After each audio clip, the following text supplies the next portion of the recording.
السلام عليكم ورحمة الله وبركاته. الحمد لله رب العالمين، والعاقبة للمتقين، والصلاة والسلام على أشرف المرسلين وآله وصحبه أجمعين، أما بعد. அல்ஹம்துலில்லா, அல்லாஹ்வினுடைய அளவில்லாத கருணையின் காரணமாக சென்ற வாரத்தில் அவாமிலுடைய பாடத்தை நாம் பார்த்தோம். அதிலே பெயர் சொல்லுக்கு மட்டும் ஜர்ரு செய்யக்கூடிய எழுத்துக்கள் 19 இருக்கிறது என்று நாம் பார்த்தோம். அந்த 19 எழுத்துக்களில் முதன்மையான ஒரு 3 எழுத்துக்களை மட்டும் அல்லது 4 எழுத்துக்களை மட்டுமே நாம் சொல்லியிருந்தோம். அதை தொடர்ந்து இப்போது அந்த எழுத்துக்களுடைய வேளைகளையும் அந்த எழுத்துக்கள் கொடுக்கின்ற அர்த்தங்களையும் இன்ஷா அல்லாஹ் நாம் இந்த வகுப்பிலே தெரிந்து கொள்வோம். பழைய பாடத்தை எப்போதுமே ஒரு முறை நீங்கள் நினைவுபடுத்தி கொள்ளுங்கள். மொத்தம் ஆமில்கள் என்பது 100 இருக்கிறது. அந்த 100 ஆமில்களை 20 வகைகளாக பிரிக்கின்றார்கள். அல் அவாமிலு மிஅத்துன், ஆமில்கள் மொத்தம் 100. ஆமில்கள் என்று சொன்னால் நாம் படிக்கின்ற பா, மின், இலா இப்படியெல்லாம் சென்ற வாரம் படித்தோம் அல்லவா? இதற்கு தான் ஆமில்கள் என்று சொல்லப்படும். ஆமில் என்றால் அமல் செய்யக்கூடியது, செயலை செய்யக்கூடியது என்று பொருள். எத்தனை இருக்கிறது மொத்தம்? இந்த செயலை செய்யக்கூடிய ஆமில்கள் எத்தனை இருக்குது? மிஅத்துன், 100 இருக்கிறது.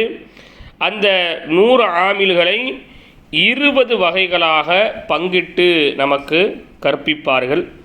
அப்படி 20 பங்கிட்டதில் முதன்மையானது அந்நௌஉல் அவ்வலு, முதல் வகை என்பது ஹுரூஃபுன், எழுத்துக்களாகும், தஜுர்ரு, ஜர்ரு செய்யும், அல் இஸ்ம ஃபகத், பெயர் சொல்லுக்கு மட்டும் ஜர்ரு செய்யும், வஹிய, இன்னும் அந்த பெயர் சொல்லுக்கு மட்டும் ஜர்ரு செய்யக்கூடியது 19 ஹர்ஃபன், 19 ஹர்ஃபன், 19 எழுத்துக்கள் ஆகும். 9 அப்படின்னா 9, 10 அப்படின்னா 10, ஹர்ஃபன் அப்படின்னா எழுத்துக்கள். அப்போ 19 எழுத்துக்கள் ஆகும். நீங்கள் நல்லா பார்த்துக்கணும். பெயர் சொல் உலகத்தில் எதுவெல்லாம் பெயராக வைக்கப்பட்டிருக்கிறதோ அவை அனைத்துமே பெயர் சொல் தான். நான் சென்ற வகுப்பில் கூட நான் அதை தெளிவுபடுத்தியிருந்தேன். மனிதனுக்கு வைக்கப்பட்டிருக்கின்ற பெயரை மட்டும் பெயர் சொல் என்று நாம் கருதிவிடக்கூடாது. உலகத்தில் மிருகங்களுக்கு பெயர் இருக்கிறது, இடத்திற்கு பெயர் இருக்கிறது, நேரத்திற்கு பெயர் இருக்கிறது, காலத்திற்கு பெயர் இருக்கிறது, பொருட்களுடைய பெயர்கள் இருக்கிறது, மர செடி கொடிகளுக்கான பெயர்கள் இருக்கிறது, பூக்களுக்கான பெயர்கள் இருக்கிறது, செடிகளுக்கான பெயர்கள் இருக்கிறது, கால்நடைகளுக்கான பெயர்கள் இருக்கிறது, விஷஜந்துக்களுக்கான பெயர்கள் இருக்கிறது, நாம் பேசக்கூடிய செல்ஃபோனுக்கான பெயர்கள் இருக்கிறது, அதற்கு பயன்படுத்தக்கூடிய பேக்கேஜு அது இது அப்படி இப்படின்னு எதுவெல்லாம் ஒரு பெயரை சொல்லி நாம் அழைக்கின்றோமோ அல்லது கேட்கின்றோமோ வாங்குகிறோமோ அவை அனைத்துமே பெயர் சொல் தான். இதை முதல்ல ஞாபகத்தில் வச்சுக்கோங்க.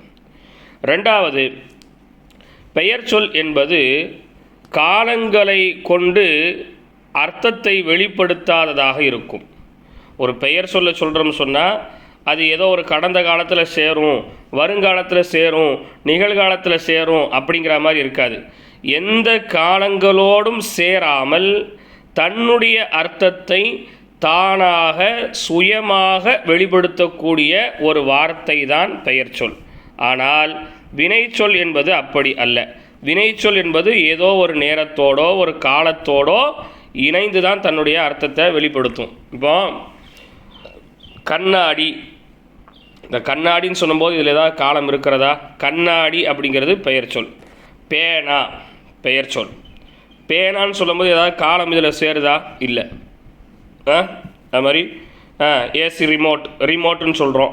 இப்போ இதில் ஏதாவது ஒரு காலங்கள் சேருதா அப்படின்னு கேட்டால் என்ன இல்லை, காலங்கள் சேரலை. அப்போ இந்த காலங்கள் சேராமல் தனக்கான அர்த்தத்தை தானாக வெளிப்படுத்தும், அதுதான் என்னது பெயர் சொல். ஆனால் வினைச்சொல் என்பது தன்னுடைய அர்த்தத்தை வெளிப்படுத்துவதற்கு ஏதாவது ஒரு காலத்தை அது தேடும். ஒன்று அது கடந்த காலமாக இருக்கலாம், அல்லது நிகழ்காலமாக இருக்கலாம், அல்லது வருங்காலமாக இருக்கலாம். உதாரணத்துக்கு அடித்தல் அப்படிங்கிறது ஒரு செயல். அடித்தல் அப்படிங்கிறது ஒரு செயல். இப்போ அடித்தல் அப்படிங்கிறது ஒரு செயலை சொல்வதற்கான ஒரு வார்த்தை. இப்போ இந்த வார்த்தை அடித்தல் அப்படின்னா ஏதாவது முழுமையான அர்த்தம் இருக்கா? அடித்தல், அடித்தல்னா என்ன, ஒன்றும் புரியலையேப்பா அப்படின்னா, அடித்தாங்க, நேற்று அடித்தான், அப்போ நேற்று அடித்தான், அப்போ நேற்று அப்படிங்கிற போது கடந்த காலத்தோடு சேருது. தோ அடித்து கொண்டு இருக்கிறான், அப்போ நிகழ்காலத்தில் சேருது. நாளைக்கு அடிப்பான் அப்படின்னா வருங்காலத்தில் சேருது இல்லையா? அப்போ செயல்கள் என்பது ஒரு காலத்தோடு சேர்ந்து தான் தன்னுடைய அர்த்தத்தை வெளிப்படுத்தும். இஸ்மு பெயர் சொல் என்பது எந்த காலத்தோடும் நேரத்தோடும் சேராமல் தனக்கான அர்த்தத்தை தானாக சுயமாக வெளிப்படுத்தும். அப்படிங்கிற விஷயத்த உங்கள் நோட்டில் முக்கிய குறிப்பு அல்லது கவனக்குறிப்பு அப்படின்னு சொல்லி ஒரு தலையங்கத்தை போட்டு அந்த தலையங்கத்துக்கு கீழே இதை நீங்கள் என்ன செஞ்சு கொள்ளுங்கள், பதிவு செய்து கொள்ளுங்கள். சரிங்களா? இது கண்டிப்பாக உங்களுக்கு சஞ்சாணி படிக்கும்போது நிச்சயமாக உங்களுக்கு பயன்படும். சரி, இப்போ இந்த 19 எழுத்துக்களில் நாம் முதன்மையான எழுத்து பா, பாவை பற்றி பார்த்துட்டோம். ரெண்டாவது மின்னை பற்றியும் பார்த்துட்டோம். மூணாவது இலா, இலாவையும் நாம் பார்த்துட்டோம். இந்த பிடிஎஃப்னுடைய வீடியோ பார்க்கும்போது அல்லது பிடிஎஃப் உங்கள் கையில் நீங்கள் வச்சு பார்க்கும்போது தெரியும், எந்த வார்த்தைகளுக்கு கீழே கோடு போட்டிருக்காங்களோ அதுதான் ஆமிலுக்கும் மாமூலுக்குமான உதாரணம். ஆமில் அப்படின்னு சொன்னால் செயலை செய்யக்கூடிய பா, மாமூல் அப்படின்னு சொன்னால் செயலை பெற்றுக்கொண்ட அந்த பெயர் சொல். பி அப்படின்னா பீங்கிறது ஆமில், இஸ்மி அப்படின்னா அது மாமூல். சரிங்களா?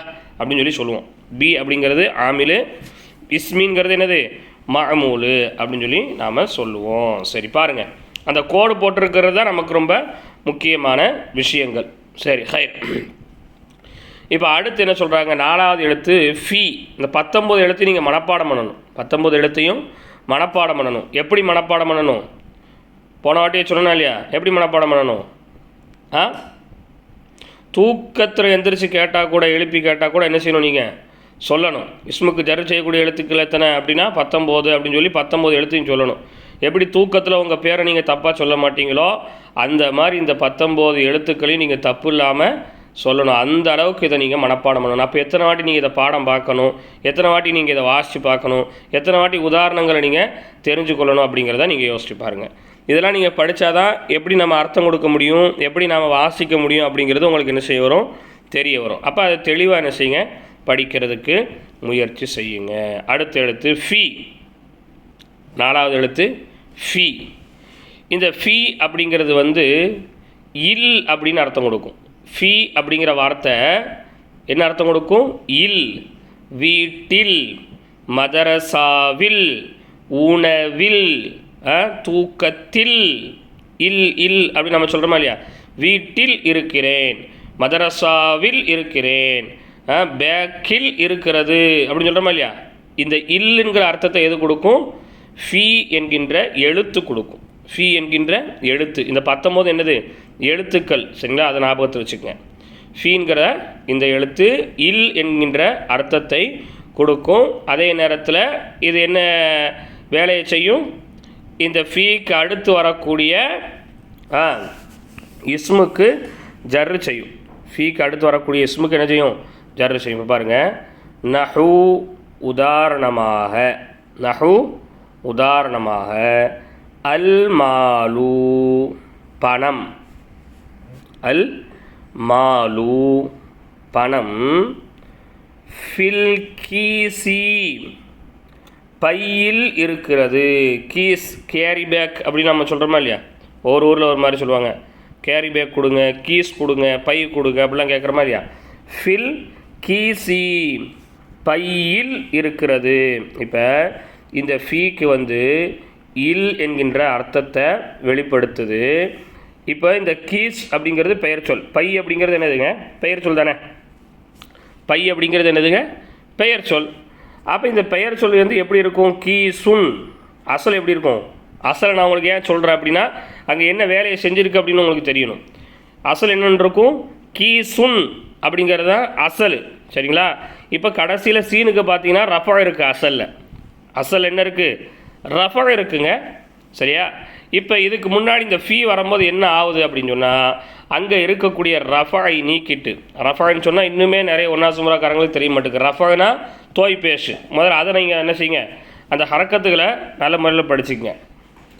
ரஃபா என்ன செய்து இருக்குது, ரஃபாயை நீக்கிட்டு என்ன செஞ்சிருச்சிப்போம், இங்கே ஜர்ரை கொண்டு வந்து விட்டது. ஃபில் கீ சி என்று இந்த சீனுக்கு கஸ்ரு வந்துருச்சு. கீ சுன் அப்படிங்கிறது தான் அசலில் இருக்கும். ஃபீ வந்ததுனால கீ சி. சரியா? அப்போ இதில் வந்து நீங்கள் வந்து எல்லாத்துலேயுமே வந்து நீங்கள் தர்கீப் சொல்லிக்கணும். தர்கீப் அப்படின்னு சொன்னால் எது என்ன வேலையை செஞ்சிச்சோ அதையும், எது எந்த வேலையை தனக்குள்ளே உள்ளெடுத்து கொண்டச்சோ அதையும் சொல்கிறதுக்கு பேர் தான் என்ன சொல்லுவாங்க, தர்கீப் அப்படின்னு சொல்லி சொல்லுவாங்க. இப்போ உதாரணத்துக்கு சொல்லப்போனால் ஃபீ என்பது ஜர்ரு செய்த எழுத்து, கீசி என்பது மஜ்ரூரு. இப்பொழுதுக்கு இந்த சுருக்கமான தர்கீப் போதும். போக போக போக போக முபத்ததா ஹபரு அது இது அப்படி இப்படின்னு நிறைய என்ன செய்வோம் இன்ஷா அல்லாஹ் நாம் சொல்லுவோம். சரிங்களா? அப்போ ஃபீ, அப்போ எங்கேயாவது வந்து ஃபீ வச்சு ஒரு வார்த்தை வருதுன்னு சொன்னால் நீங்கள் என்ன தான் படிக்கணும், அதை ஜர்ரு செஞ்சு தான் படிக்கணும். இப்போ இங்கே ஹரக்கத்து இல்லாமல் உங்களுக்கு இருக்குது. ஃபில் கீசு அப்படின்னு படிக்க முடியுமா, ஃபில் கீஸ அப்படின்னு படிக்க முடியுமா, படிக்க முடியாது. அப்படி படித்தா அது அரபு இலக்கணத்தின்படி பிழை, அப்படி படிப்பது தவறுங்க. இப்போ வேறு ஏதாவது உதாரணம் வருது. இப்போ நீங்கள் எல்லாருமே மின்ஹாஜுல் அரபியா நீங்கள் படிச்சிருக்கீங்க. எல்லாருமே என்ன படிச்சிருக்கீங்க, மின்ஹாஜுல் அரபியா படிச்சிருக்கீங்க. இப்போ பைத்துன்னு இருக்குதுங்க. சரிங்களா? இப்போ ஒரு ஆள் வீட்டில் இருக்காருன்னு சொல்கிறேன், ஒரு ஆணையும் சொல்கிறேன், ஒரு பெண்ணையும் சொல்கிறேன். சரிங்களா? ஃபாத்திமா ஃபில் பைத்து அப்படின்னு சொல்லலாமா, ஃபாத்திமா ஃபில் பைத்து அப்படின்னு சொல்லலாமா, அல்லது அப்பாஸ் ஃபில் பைத்த அப்படின்னு சொல்லலாமா, கடைசி இடத்துக்கு ஜபர் வச்சோ பேஸ் வச்சோ சொல்லலாமா, சொல்லக்கூடாது. அப்பாஸ் ஃபில் பைத்தி, அப்பாஸ் வீட்டில் இருக்கிறார். ஃபாத்திமா ஃபில் பைத்தி, கடைசியில் அந்த பைத்துன் அப்படின்னு படிச்சிருக்கீங்களா இல்லையா? மாரிஃபா படிக்கும்போது அல் பைத்து அப்படின்னு படிச்சிருப்பீங்க, நக்கிரா படிக்கும்போது பைத்துன்னு படிச்சிருப்பீங்க. அதே ஃபீ வந்தால் ஃபில் பைத்தி என்று தான் படிக்கணும். ஃபீ வந்த பின்னாடி பைத்த என்றோ பைத்து என்றோ பைத்தன் என்றோ பைத்துன் என்றோ படிப்பது கூடாது. அரபு இலக்கணத்தின்படி தவறுங்க. சரியா? அடுத்து அல்லாமு. அடுத்து என்னது, அல்லாமு. இந்த லாம் இருக்கா, இந்த லாம் வந்து இக்குன்னு அர்த்தம் கொடுக்கும். இந்த லாம் என்ன கொடுக்கும், இக்குன்னு அர்த்தம் கொடுக்கும். உனக்கு உரியது, எனக்கு உரியது, அவனுக்கு சொந்தமானது, புத்தகத்துக்கு பேப்பர் அவசியமானது, இப்படிலாம் சொல்கிறோமா இல்லையா? உணவுக்கு உப்பு அவசியமானது. இந்த இக்கு நம்ம சொல்கிறோமா இல்லையா தமிழில்? அந்த அர்த்தத்தை எந்த வார்த்தை கொடுக்கும், அரபியினுடைய எந்த எழுத்து கொடுக்கும், ஃபீங்கிற எழுத்து கொடுக்கும். பிஸ்மில்லா, ஃபீ இல்லைங்க, லாம் கொடுக்கும். எது கொடுக்கும், லாம் கொடுக்கும். சரியா? இப்போ பாருங்க, இதுவும் என்ன வேலை தான் செய்யும், இஸ்முக்கு ஜர்ரு தான் செய்யும். சரியா? இஸ்முக்கு ஜர்ரு தான் செய்யும், அர்த்தங்களை மாற்றும். பாருங்கள், அல் ஜுல்லு கடிவாளம். இப்போ இந்த அல் ஜுல்லு அப்படிங்கிறது மாரிஃபாவான இஸ்மு. போன பாடத்தில் மின்ஹாஜுல் அரபியில் நக்கீரா மாரிஃபா படிச்சிங்கல்ல, இது என்ன இஸ்மு, மாரிஃபாவான இஸ்மு. ஏன் கடைசி இடத்துக்கு லம் வந்திருக்கு, முன்னாடி அலிஃப்லாம் என்ன செஞ்சிருக்கு, வந்திருக்கு. இதுதான் மாரிஃபாவான இஸ்முக்கு அடையாளம். அப்போ இது நக்கீராவாக இருந்தால் எப்படி இருக்கும், ஜுல்லுன். நக்கீராவாக இருந்தால் எப்படி இருக்கும், ஜுல்லுன் என்று என்ன செய்யும் இருக்கும். வழங்குங்களா? அல் ஜுல்லு கடிவாளம். அல் ஜுல்லு கடிவாளம், லில் ஃபரசி குதிரைக்கு உரியது. அல் ஜுல்லு கடிவாளம், லில் ஃபரசி குதிரைக்கு உரியது. இப்போ நீங்கள் படித்த வார்த்தையிலிருந்தே ஒரு வார்த்தை வந்திருக்கு. என்னது, ஃபரஸ் அப்படிங்கிற பெயர் சொல் இல்லையா? ஃபரசுன் குதிரை அப்படின்னு படிச்சிருக்கீங்களா இல்லையா? குதிரைக்கு இன்னொரு பேர் இருக்குது, என்னது? ஹிசானுன் அப்படிங்கிற இன்னொரு பேரும் இருக்கிறது. சரிங்களா? இப்போ ஃபரசுன் அப்படின்னு தான் அசலில் இருக்கும். அந்த சீனுக்கு இறுதியில் ரஃப தான் இருக்கும். சரிங்களா? இங்கே லில் வந்ததுனால லில் ஃபரசி என்று வந்திருக்கிறது. அப்போ லாம் என்பது ஜாரு, ஃபரசி என்பது மஜ்ரூரு. ஃபரசி என்பது என்னதுங்க? மஜ்ரூரு. சரிங்களா? அடுத்து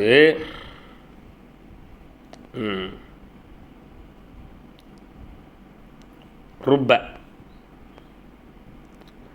அடுத்த எழுத்து ருப்ப.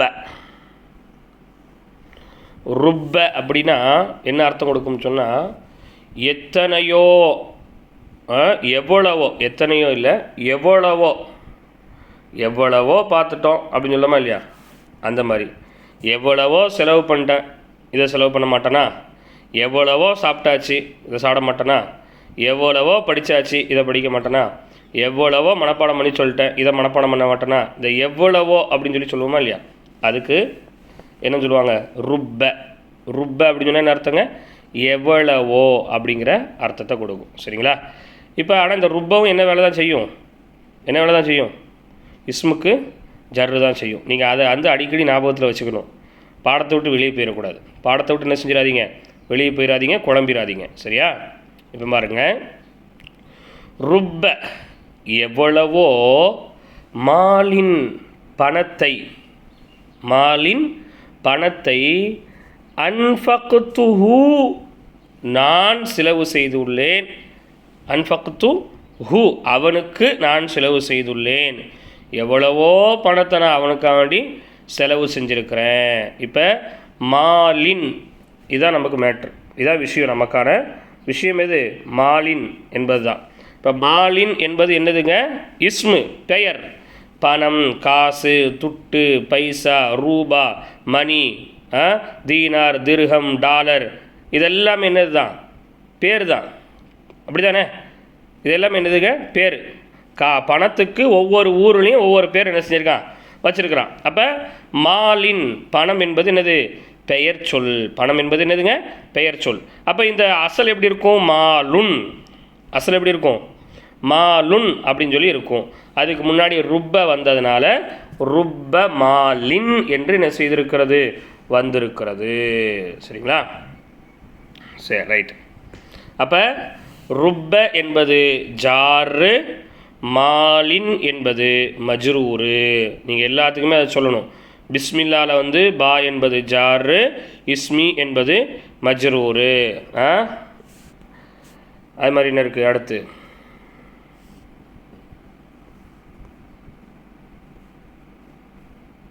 ஏன் வழி வந்துருச்சு? அல்லாஹ் அக்பர் கபீரா. அது மாதிரி என்ன இருக்குது? மின் என்பது ஜாரு, ஷைத்தானி என்பது மஜ்ரூரு, இலா என்பது ஜாரு, கூஃபத்தி என்பது மஜ்ரூரு, ஃபி என்பது ஜாரு, கீசி என்பது மஜ்ரூரு, லாம் என்பது ஜாரு, ஃபரசி என்பது மஜ்ரூரு, ருப்ப என்பது ஜாரு, மாலின் என்பது மஜ்ரூரு. சரியா? மாலின் என்பது என்னதுங்க? மஜ்ரூரு. இப்படி என்ன செய்வீங்க? சொல்லி பழகணும். சரி, ரைட்டு. இப்போ அடுத்து வாவு ருப்ப. வாவு ருப்பன்னு சொன்னால் வாவு தான் வரும். வாவு ருப்பன்னு சொன்னால் வாவு ருப்ப அப்படின்னு சொல்லி அந்த வார்த்தை என்ன செய்யாது? வராது. இப்போ நீங்கள் பார்த்தீங்கன்னு சொன்னால் மேலே நம்ம 6 பாயிண்ட்டை படித்தோமா இல்லையா? பா படித்தோம், மின் படித்தோம், இலா படித்தோம், ஃபீ படித்தோம், லாம் படித்தோம், ருப்ப படித்தோம். இதிலலாம் அங்கே என்ன எழுத்தை நம்ம படித்தோமோ அந்த எழுத்து தான் அப்படி உதாரணத்தில் வந்துச்சு. பா படித்தா பிஸ்மிலா வந்துச்சு, மின் படித்தோம் மினல் பஸ்ரத்தி வந்துச்சு, இலா படித்தோம் இலல் கூஃபத்தின்னு வந்துச்சு, ஃபீ படித்தோம் ஃபில் கீசின்னு வந்துச்சு, லாம் படித்தோம் லில் ஃபரசின்னு வந்துச்சு, ருப்ப படித்தோம் ருப்ப மாலின்னு வந்துச்சு. ஆனால் இப்போ வாவு ருப்பன்னு ஒன்று படிப்போம். என்ன படிக்க போகிறோம்? 7வது வாவு ருப்ப. வாவு ருப்ப நீங்கள் கொடுத்துருப்பாங்க. ஆனால் உதாரணத்தில் வாவு ருப்ப அப்படின்னு சொல்லி வராது, வாவு மட்டும்தான் வரும். வாவு ருப்பன்னு என்ன செய்யாது? வராது. எது மட்டும்தான் வருங்க? வாவு மட்டும்தான் என்ன செய்யும்? வரும். அதை நீங்கள் கவனத்தில் எடுத்துக்கோங்க. என்ன வாவு ருப்பன்னு சொன்னாங்க, ஆனால் வாவு ருப்பவை காணுமே, வாவு மட்டும் இருக்க அப்படின்னு நினச்சக்கூடாது. வெறுமனே வாவு மட்டும்தான் வரும், ருப்ப என்பது வராது. அது ஒரு விஷயத்திற்காக சொல்லப்பட்டது. பின்னாடி உள்ள பாடங்களை படிக்கும்போது ஏன் இதை வாவ் ருப்பன்னு சொன்னாங்க, ஏன் வாவ் ருப்பன்னு சொல்லிவிட்டு வாவை மட்டும் உங்களுக்கு இங்கே சொன்னாங்க அப்படிங்கிற விஷயம் பின்னாடி படிக்க உங்களுக்கு ஒரு புரிதல் என்பது ஏற்படும். சரிங்களா? இப்போ இந்த வாவ் வந்து எத்தனையோ அப்படிங்கிற அர்த்தத்தை கொடுக்கும்.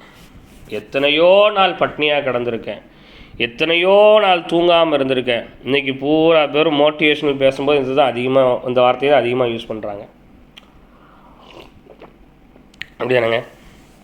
அரசியல்வாதியாக இருந்தாலும் சினிமா நடிகர்களாக இருந்தாலும் ஒரு மோட்டிவேஷ்னல் ஸ்பீச் பண்ணுங்கள், மக்களுக்கு வந்து ஒரு புத்துணர்ச்சி கொடுக்குற ஒரு உரை நிகழ்த்துங்க அப்படின்னு சொன்னால் உடனே என்ன சொல்கிறது, எத்தனையோ நாள் பசியோட பட்னியோடு நான் இருந்திருக்கிறேன், எத்தனையோ நாள் நான் பிளாட்ஃபார்மில் படுத்து தூங்கியிருக்கிறேன், எத்தனையோ நாள் என்னை எல்லோரும் கேவலமாக பார்த்துருக்குறாங்க, எத்தனையோ நாள் நான் அவமானங்களை தாண்டி இருக்கிறேன் அப்படின்னு சொல்லி எத்தனையோன்னு சொல்கிறாங்களா இல்லையா, அந்த எத்தனையோ தான் இது. சரிங்களா? இதில் வந்து பெரிய உதாரணம் இது. நீங்கள் அவ்வளோ பெரிய உதாரணத்தை நீங்கள் வந்து பார்க்க வேண்டாம், அந்த கோடு போட்டிருக்கிறது மட்டும் நீங்கள் என்ன செய்யுங்க பாருங்கள். சரிங்களா? வ பல்தத்தின் எத்தனையோ ஊர்களில் இதில் பல்தத்தின் இருக்கா இல்லையா, அசல் என்னங்க பலதுன். அசல் என்னது பலதுன் என்பது தான் அசல். அந்த கடைசியில் இருக்கக்கூடிய தாலுக்கு ரஃபா வைத்து தான் என்ன செஞ்சுருக்கும் வந்திருக்கும். இங்கே வாவு வந்ததுனால வ பல்த தின் கடைசியில் இருக்கக்கூடிய அந்த தாவுக்கு என்ன செஞ்சுருக்கு கசுறு செய்யப்பட்டிருக்கிறது. இப்போ ஊர் என்பது என்னது பெயர் சொல், அப்படி தானேங்க? ஊருங்கிறது என்னது பெயர் சொல்.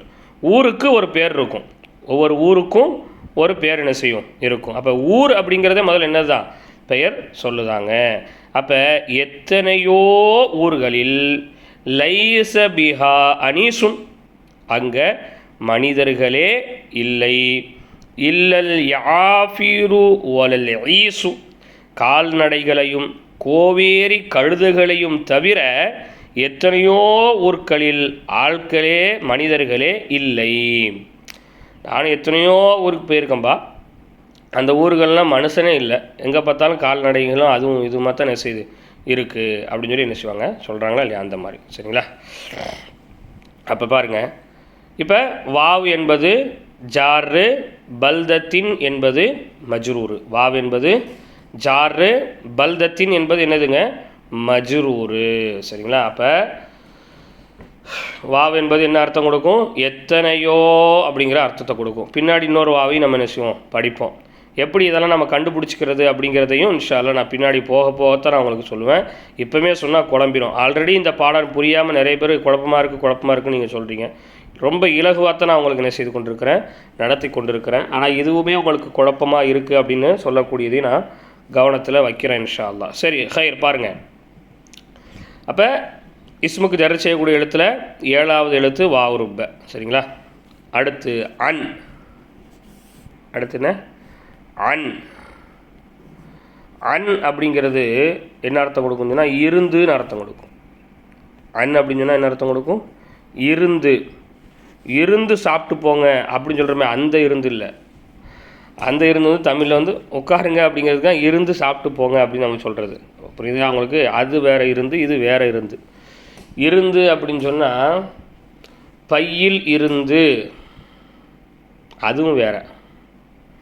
பையில் இருந்து அது கரெக்டு தான். இப்போ இன்னொன்று மேலே ஒன்று படித்தோமே மின்னு நான் இருந்துன்னு படித்தேன் தெரியுமா, 2வது படித்தது அதானங்க அல்பா மின் பசராவில் இருந்து அப்படின்னு படித்தோமே, அந்த இன்னு வேற, அந்த இருந்து வேற, இந்த இருந்து வேற. அந்த இருந்து என்னன்னு சொன்னால் ஒரு இடத்தினுடைய எல்கையின் ஆரம்பத்தை காமிக்கக்கூடிய இருந்து. பசராவில் இருந்து அப்படின்னா பசரான்கிற இடத்துல இருந்துன்னு அர்த்தம். பள்ளிவாசலில் இருந்து வீடு வரைக்கும் போனேன் அப்படின்னா பள்ளிவாசல் இடத்துடைய ஆரம்பத்தில் இருந்து வீடு வரைக்கும் போனேன் அப்படிங்கிற அர்த்தம். விளங்குதுங்களா உங்களுக்கு? அந்த இருந்து வேற, இந்த இருந்து வேற. விளங்குதா? இந்த இருந்து என்னன்னு சொன்னால் பையில் இருந்து உணவை எடுத்தேன், பாக்கெட்டில் இருந்து காசை எடுத்தேன், தட்டிலிருந்து சோறை எடுத்து சாப்பிட்டேன். புரியுதா உங்களுக்கு? புரியுதா? இந்த இருந்தும் அந்த இருந்தும் அந்த வித்தியாசம் டிஃப்ரெண்ட் ஆஃப் இருந்து அப்படிங்கிறத நீங்கள் ஞாபகத்தில் வைக்கணும். அப்போ அந்த தமிழை வந்து நாம் விளங்கினா தான் இதை விளங்க முடியும். தாய்மொழி தமிழே விளங்கலை அப்படிங்கும்போது அரபியை நம்ம விளங்குறது என்னவாயிரும், சிரமமாயிடும். அப்போ அந்த தமிழில் இருக்கக்கூடிய வேறுபாடுகள், இந்த இருந்துக்கு என்ன வேறுபாடு, அந்த இருந்துக்கு என்ன வேறுபாடு. அந்த இருந்துன்னு சொன்னால் அது ஒரு இடத்தினுடைய ஆரம்ப எல்லையை குறிக்கக்கூடியது தான் அந்த மின் அப்படிங்கிறது, விளங்குதுங்களா. இது ஒரு விஷயத்திலிருந்து ஒன்றை எடுத்து வெளியே கொடுக்கறது, புரியுதா உங்களுக்கு. இப்போ கேட்க, எங்கே இருந்து இதை எடுத்தீங்க, எங்கே இருந்து பேனாவை எடுத்தீங்க, உஸ்தாத் பெஞ்சில் இருந்து எடுத்தேன், இந்த இருந்துக்கு வித்தியாசம் இருக்குது.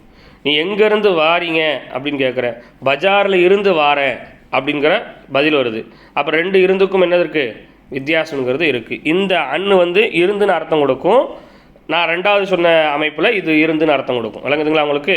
பாருங்கள், ரமைத்து நான் எறிந்தேன், ரமைத்து நான் எறிந்தேன், எய்தேன், எறிந்தேன் அப்படிங்கிற எய்தேன், சகும சகும அம்பை, அம்பை எய்தேன், அனில் கௌசி, அனில் கௌசி வில்லில் இருந்து. வில்லுன்னு சொன்னால் வளைஞ்ச வடிவத்தில் இருக்குமா இல்லையா, வளைஞ்ச வடிவத்தில் இருக்கிறதுக்கு பேர் வில்லு. இந்த வில்லில் இருந்து அம்பை எய்கிறது, வில்லில் இருந்து என்னதுங்க, அம்பை எய்கிறது. அப்போ கௌஸ் அப்படிங்கிறது அம்பு அப்படிங்கிறது, வில்லு அப்படிங்கிறது என்னது, இஸ்மு, பெயர் சொல், சரிங்களா. அசல் எப்படி இருக்கும் அப்படின்னா கௌசுன், அசல் எப்படி இருக்கும், கௌசுன் என்று இருக்கும். அன் வந்ததுனால கௌசி என்று மாறிவிடுகிறது, அனில் கௌசி, சரிங்களா, அனில் கௌசி. பாருங்க, அப்போ அன் என்பது ஜாரு, கௌசி என்பது மஜ்ரூர். அன் என்பது ஜாரு, கௌசி என்பது என்னதுங்க, மஜ்ரூரு, சரிங்களா. ஜார் மஜ்ரூர்னா என்னதுங்க, அன் என்பது ஜர்ரு செய்த எழுத்து, கௌசி என்பது ஜர்ரு செய்யப்பட்ட பெயர் சொல். தமிழில் சொல்கிறதா நீங்கள் இப்படி தான் சொல்லணும். பா என்பது ஜர்ரு செய்த எழுத்து, பிஸ்மி என்பது ஜர்ரு பெற்றுக்கொண்ட பெயர் சொல்.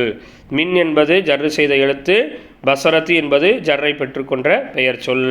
லாம் என்பது ஜர்ரு செய்த எழுத்து, ஃபரசு என்பது ஜர்ரை பெற்றுக்கொண்ட பெயர் சொல். ருப்ப என்பது ஜர்ரு செய்த எழுத்து, மாலின் என்பது ஜர்ரை பெற்றுக்கொண்ட பெயர் சொல். வாவ் ருப்ப, வாவ் என்பது ஜர்ரு செய்த எழுத்து, பல்லுதத்தின் என்பது ஜர்ரை பெற்றுக்கொண்ட பெயர் சொல்.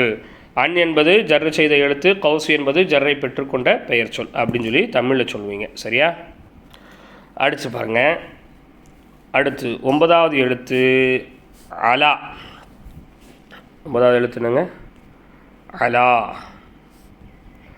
அலா அப்படிங்கிறது என்ன அர்த்தம் கொடுக்கும்னு சொன்னால் மீதுன்னு அர்த்தம் கொடுக்கும். அலா அப்படிங்கிற என்ன அர்த்தம் கொடுக்கும், மீது, மேலே. என்னென்ன அர்த்தம், மேலே, வீட்டுக்கு மேலே, வானத்திற்கு மேலே, ஃபேனுக்கு மேலே, புத்தகத்திற்கு மேலே, அது மாதிரி பெஞ்சுக்கு மேலே, தலைக்கு மேலே. சும்மா தமிழில் கொஞ்சம் இடம் கொடுத்தா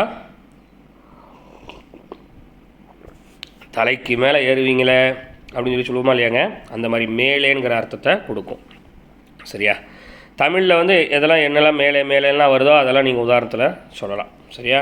பாருங்கள், இப்போ இது அலன்கிற அர்த்தத்தை, அலான்கிறது மேலேங்கிற அர்த்தத்தை கொடுக்கும். என்ன செய்யும், பெயர் சொல்லுக்கு ஜர்ரு செய்யும். பெயர் சொல்லுக்கு என்ன செய்யுங்க, ஜர்ரு செய்யும். பாருங்கள், ஜெய்துன், ஜெய்து என்பவன், அலா மீது, சத்ஹி சிவத்துக்கு மேலே இருக்கிறான். அலா மேலே, சத்ஹி சிவற்றுக்கு மேலே இருக்கிறான். சுவர், காம்பவுண்டு சுவருன்னு இருக்குல்ல, காம்பவுண்டு சுவருக்கு மேலே இருக்கிறான். சத்ஹ அப்படிங்கிறதுக்கு மாடி அப்படிங்கிற ஒரு அர்த்தம் இருக்குது. மாடியின் மேலே இருக்கிறான், மேல் மாடியில் இருக்கிறான் அப்படின்னு சொல்லி என்ன செய்யலாம், சொல்லலாம். இப்போ சத்ஹ அப்படிங்கிறது பெயர் சொல். சத்ஹ அப்படிங்கிறது என்னதுங்க, பெயர் சொல். இந்த பெயர் சொல்ல அசல் எப்படி இருக்கும், சத்ஹுன் என்று இருக்கும். அசல் எப்படி இருக்கும், சத்ஹுன் என்று இருக்கும். இப்போ அலா வந்ததுனால அல சத்ஹி என்று மாறி இருக்கிறது. அலா வந்ததுனால என்னென்னு மாறி இருக்குங்க, அல சத்ஹி என்று மாறி இருக்கிறது, சரியா. அடுத்து அல் காஃபு. அப்போ அலா என்பது ஜாரு, சத்ஹி என்பது என்னதுங்க மஜ்ரூர். அலா என்பது ஜாரு, சத்ஹி என்பது மஜ்ரூர். தமிழில் சொல்கிறாந்தா அலா என்பது ஜர்ரு செய்த எழுத்து, சத்ஹி என்பது ஜர்ரை பெற்றுக்கொண்ட பெயர் சொல். ஜர்ரை பெற்றுக்கொண்ட பெயர் சொல். சரியா? அடுத்து அல் கேஃபு. அடுத்தினது அல் கேஃபு. இந்த காஃப் அப்படிங்கிறது வந்து என்ன அர்த்தம் கொடுக்கும்னு சொன்னால் போன்றுன்னு அர்த்தம் கொடுக்கும். போன்று, போல. போலன்னா எங்கள் ஊர் பாஷையில் வந்து போலன்னா ஒருத்தனை போ அப்படின்னு சொல்லி சொல்கிறது தான் போலன்பாங்க. ஆனால் தமிழில் வந்து போல அப்படின்னு சொன்னால் ஒரு விஷயம் ஒரே மாதிரி இருந்தால் அது போல் இது இருக்கிறது அப்படின்னு சொல்லுவோமா இல்லையா? இப்போ சொல்கிறது எப்படி சொல்கிறது, உன்னுடைய சமையல் வந்து தேன் அமிர்தத்தை போல இருக்கிறது அப்படின்னு சொல்லி சொல்கிறோமா இல்லையா? கடை சாப்பாடு போல் வீட்டு சாப்பாடு இருக்குது அப்படின்னு சொல்லி சொல்கிறோம். நீங்கள் போடுற டீ பச்சை தண்ணி மாதிரி, பச்சை தண்ணி போல் இருக்குது, மாதிரின்னு சொல்லுவோம், போலன்னு சொல்லுவோம். தமிழில் ரெண்டுமே சொல்லுவோமா இல்லையா? ஒருத்தனை பார்த்து சொல்லுவோம், பார்த்தா அப்படியே சிங்கத்தை போல் இருக்கியப்பா, பார்த்தாலே அப்படி நல்லா பலபலன்னு பொலிவாக இருக்கியே அப்படின்னு சொல்கிறோமா இல்லையா? அது மாதிரி நகை, உன்னுடைய கவரிங் நகை தங்கத்தை போல் இருக்கிறது. ஒரு விஷயத்தை இன்னொரு விஷயத்தோட ஒப்பாக்குறது, ஒரு விஷயத்தை இன்னொரு விஷயத்தோட ஒப்பாக்கி சொல்கிறோமா இல்லையா போல அப்படின்னு சொல்லி, அந்த மாதிரி போலங்கிற அர்த்தத்தை இது கொடுக்கும். மாதிரின்னு கூட நம்ம தமிழில் வச்சுக்கலாம். உங்களுக்கு புரியுறதா இருந்தால் மாதிரி அப்படிங்கிற அர்த்தத்தை கொடுக்கும். மாதிரினா வேறு மாதிரி அப்படிங்கிற ஒரு அர்த்தம் இருக்குது. அதனால் அதையும் இதையும் மட்டும் நீங்கள் குழப்பிடாதீங்க, போலன்னே வச்சுக்கோங்க. சரிங்களா? பாருங்கள், ஜெய்துன். ஜெய்து என்பவன் க அசதின், சிங்கத்தை போன்று இருக்கின்றான். போன்று, சிங்கத்தை போல இருக்கின்றான். அசத் அப்படிங்கிறது வந்து பெயர் சொல். அசதுன், அசல் எப்படி இருக்கும்? அசதுன் சிங்கம். அசதுன் அப்படிங்கிறது என்னதுங்க? சிங்கம். க என்பது வந்ததுனால க அசதி என்று மாறிவிட்டது. க அசதின் என்ன வந்திருக்கு? க அசதின். காஃப் வந்ததுனால என்னவாயிருச்சு? அந்த பெயர் சொல்லுக்கு இறுதியில் ஜர்ரு வந்திருக்கு. அசல் எப்படி தான் இருக்கும்? ரஃபா வைத்து தான் இருக்கும். அசல் எப்படி தாங்க இருக்கும்? ரஃபா வைத்து தான் இருக்கும். இங்கே கே வந்ததுனால என்னவாயிருக்குங்க? ஜர்ரு வைத்து வந்துள்ளது. அப்போ காஃப். சரிங்களா? அப்போ காஃப் என்பது ஜாரு, அசதின் என்பது மஜ்ரூரு. காஃப் என்பது ஜாரு, அசதின் என்பது மஜ்ரூர். நீங்கள் தர்கீப் சொல்லும்போது கே என்பது ஜாரு, அசதீன் என்பது மஜ்ரூர்னு சொல்லக்கூடாது, காஃப்னு தான் சொல்லணும். வழங்குங்களா? சரி. அடுத்து முசு. முசுக்கு வந்து என்ன அர்த்தம் கொடுப்போம் அப்படின்னு சொன்னால், முசு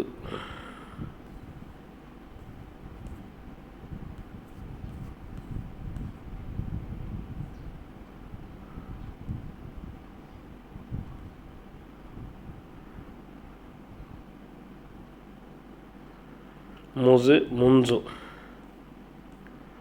அடுத்து ஹத்தா. சரி சரி. இப்போ 10 எழுத்தோடு நிப்பாட்டிக்கோம் இன்ஷா அல்லாஹ். 1லேருந்து 10 வரைக்கும் நம்ம இப்போ படிச்சிருக்கிறோம். இந்த 10 எழுத்தோடு இன்ஷா அல்லாஹ் இன்றைக்கான பாடத்தை நம்ம நிறைவு செய்து கொள்வோம். இந்த முசு, முன்சு, ஹத்தா, வாவுல் கஸ்மி, தாவுல் கஸ்மி, பாவுல் கஸ்மி, ஹாஷா, அதா, ஹலா, இதெல்லாம் வந்து இன்ஷா அல்லாஹ் பின்னாடி நாம் என்ன செய்வோம்? படிப்போம். சரிங்களா? அப்போ இந்த 10ஐயும் நீங்கள் நான் பாடம் சொல்லும்போது எனக்கு வந்து உதாரணத்தை வாசித்து அழகான முறையில் அர்த்தம் சொல்லி நான் எப்படி உங்களுக்கு வாசித்து கொடுத்தனோ அதே மாதிரி வாசித்து ஜார்னா என்ன, மஜ்ரூர்னா என்ன அப்படிங்கிற எல்லாத்தையும் சொல்லி எனக்கு என்ன செய்யணும்? இன்ஷா அல்லாஹ் நீங்கள் சொல்லணும். சரிங்களா? அதனால் பாடத்தை கவனமாக பாருங்கள், பாடத்தை எழுதுங்க. முக்கியமான குறிப்புகளை நோட்டில் முக்கிய குறிப்புன்னு போட்டு இன்ஷா அல்லாஹ் எழுதி வைங்க. இன்ஷா அல்லாஹ் அடுத்த வாரம் 11வது எழுத்துலேருந்து 19வது எழுத்து வரைக்கும் இன்ஷா அல்லாஹ் நாம் முடித்து அதுக்கடுத்து உள்ள ஒரு தலைப்பையும் இன்ஷா அல்லாஹ் நாம் முடிப்போம். அஸ்ஸலாமு அலைக்கும் வரஹ்மத்துல்லாஹி வபரகாத்துஹு.